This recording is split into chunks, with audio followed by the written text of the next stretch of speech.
ফাঁপিয়ে ক্ষতির পরিমাণ দেখানো হয়েছিল। প্রচুর টাকা কেন্দ্রের কাছ থেকে নেওয়া হয়েছিল, কিন্তু সেই টাকাগুলো কোথায় গেছে?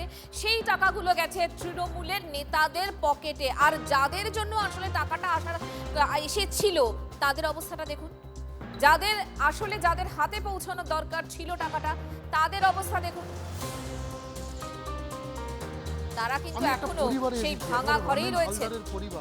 এবং একেবারে ছবিটা দেখা যাচ্ছে যে পরিবারের একদম ত্রিপলের ছাউনি, অ্যাসবেস্টরের ছাউনি, মাটির দেওয়াল, কোনো রকমের ঠেকনা দেওয়া রয়েছে, বাঁশ দেওয়া রয়েছে এবং এখনও পর্যন্ত আবাসের কোনো বাড়ি পায়নি। বারে বারে রমেন হালদার এবং তার পরিবারের পক্ষ থেকে ব্লক প্রশাসন, পঞ্চায়েতের কাছে দ্বারস্থ হয়েছিলেন এবং বারে বারে আবেদন জানানো হয়েছিল একটি বাড়ির জন্য, কিন্তু আজও কিন্তু সেই বাড়ি মেলেনি।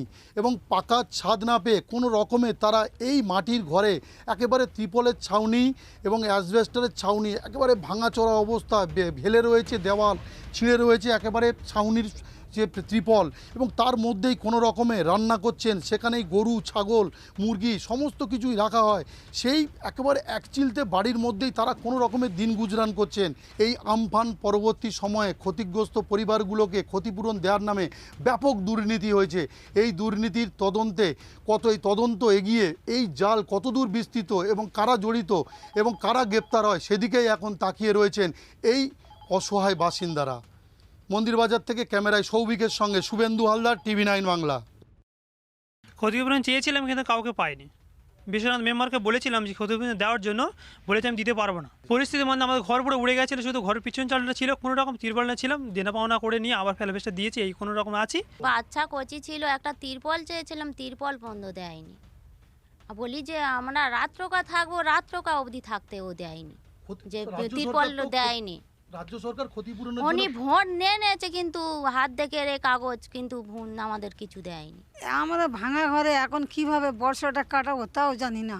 আমার একটা কচি বাচ্চা আছে, ঝড় জলে পড়ে দেয়াল পড়ে গেছিলো, একটা প্লাস্টিক চেয়েছিলাম দেয়নি।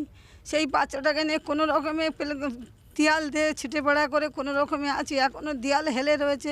সরকারের কাছে চাই যেন আমরা ভালোভাবে থাকতে পারি, আমাদের যদি একটা ঘর দেয়, আমরা বাচ্চা টাচ্চা নিয়ে আমরা কোনো রকমে যেন আমরা বাস করতে পারি, এই আমাদের আবেদন।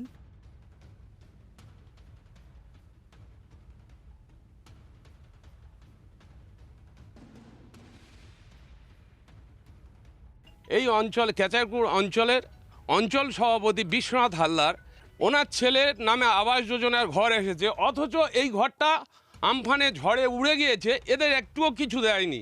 অনেকবার এরা চেয়েছে, গরিব মানুষ, ওদের কাছে হাতে পায়ে ধরেছে যে আমাদের কিছু সাহায্য করো, তাও দেয়নি। সেই জন্য বলছি এই সমস্ত যারা দুর্নীতি করেছে এদের ধরে এই মুহূর্তে জেলে পড়া উচিত।